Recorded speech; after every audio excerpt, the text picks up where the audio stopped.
Kevin, when you look at that game, you guys closed on, I think, a 15-5 run to close it out. What do you feel like you guys were able to do down the stretch to execute, especially out of a lot of those post touches that you were getting?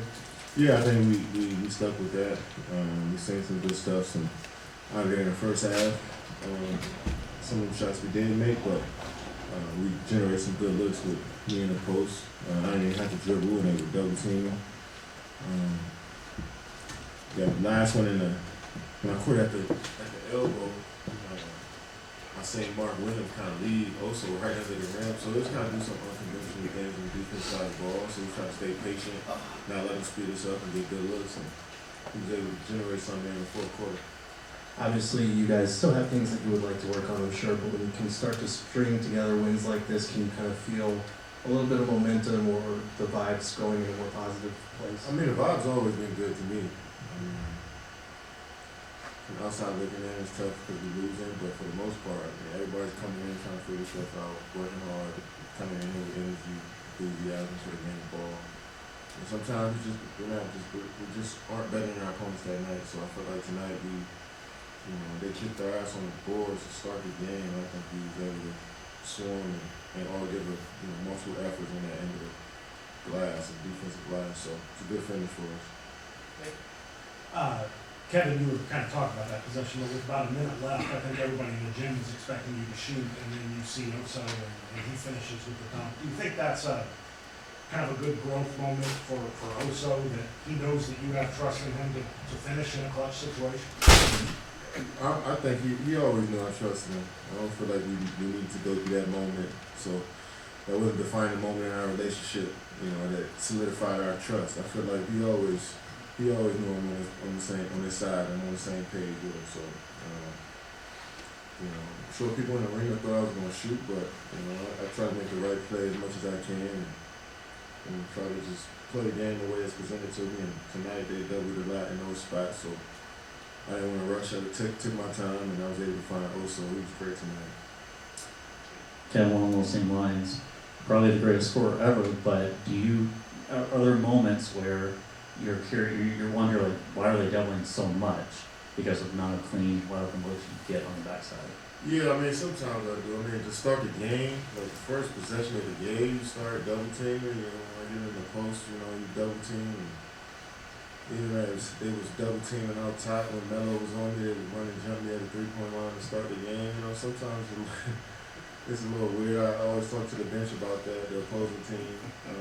But they're just telling us that they rather live with my team than shooting open shots, which is crazy to me.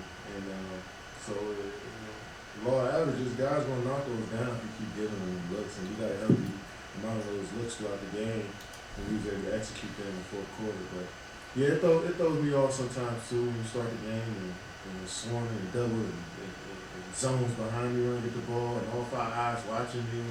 I tell you that sign of respect, but I also want to get out there and play too. But if you're going to take me away, then you like my teammates regardless. Kevin, you just said the vibe has been pretty good and guys are still working hard. How important is that belief for a team that's still trying to just figure things out? Yeah, it's always important for you to believe. It's early in the season. 19-19. It's a long year. So even good teams go through ebbs and flows and vibes throughout the season. You know what I'm saying? It's a long year. There's a lot going on in each individual's mind. You never know what's going on in these guys' minds throughout the season. So, but I think basketball is kind of like our solace, our happy place. So we come here regardless of wins or losses sometimes, and it's like therapy to us. So yes, but it's going to be ups and downs throughout the season. And we lean on each other, and that's the great part about basketball and team sports. You got a brotherhood that you create in the locker room, regardless of how the game's finished. I've also just talked about being a sponge when it comes to the game. Just curious, what have you seen maybe as the biggest area of growth for him so far? Free throws, the little hook shot, the paint, get more confident with that. Defending on the perimeter without fouling. I think that game against Memphis, me and him had a long talk after that game against Memphis. When Jan Jackson came in, he fouled a lot that game. Had a few and ones, and he was pissed about it. Yeah, and we talked about it, and his passion and enthusiasm for wanting to get better was. I seen it that night. I always seen it, but it just was. It was very evident that night after the game. He was upset, visibly upset. So you could just see that, each experience, him and Ryan are just, gaining more and more information on what they need to do out there and just trying to apply it as much as they can. And it's going, like I've been saying, it's going to become times when they look great. There's going to come times where it may not look so great, but they know that we're behind them. They know that, we expect a lot out of them, and they got a lot of responsibility. So I'm just grateful that they're on my team.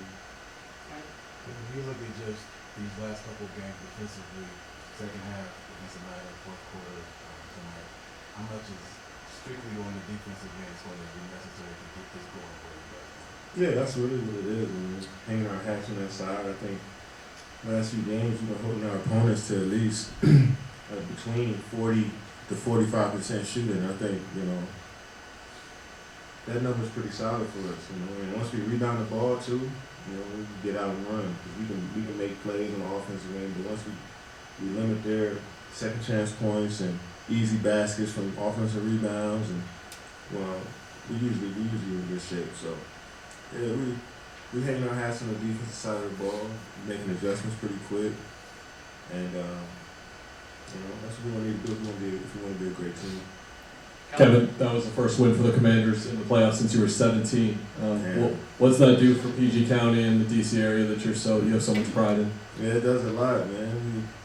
It's been a fun ride throughout the season, everybody is more happy as a fan when there's low expectations, when nobody expecting you to win.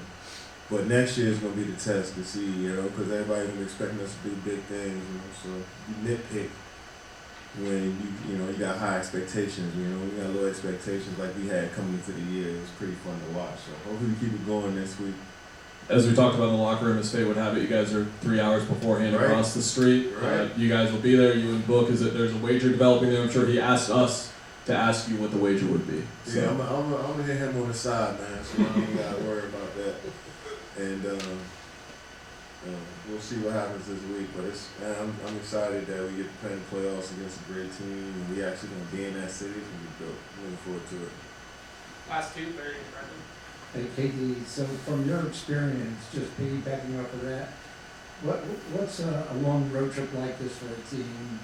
Does it give you a chance to come together a little bit, eat dinners together, really, bond? For sure, especially when you get to stay over in cities, when you're staying over, I think in a few of these, Atlanta, DC, what's some things? New York, Detroit, Cleveland. I think we spend the night in a couple of those cities after the game, and I think that's usually when the team gets the opportunity to bond, break bread together, So yeah, it's always fun on the road. I love it. This is a great opportunity for you guys. Yeah, it is. We got some good tests on the road. Some good young teams that we're trying to get some revenge on. Detroit, Cleveland is a great team. The Nets, they beat us too. So Atlanta's gonna be ready. And Washington, I'm looking forward to it, man. Get to go back to my hometown too and play a game and spend the night there. So it should be a solid trip, man. Hopefully we come back with some W's. And just as an aside, just take the double team as like an intentional walking paper. Yeah, exactly. I look at it that way.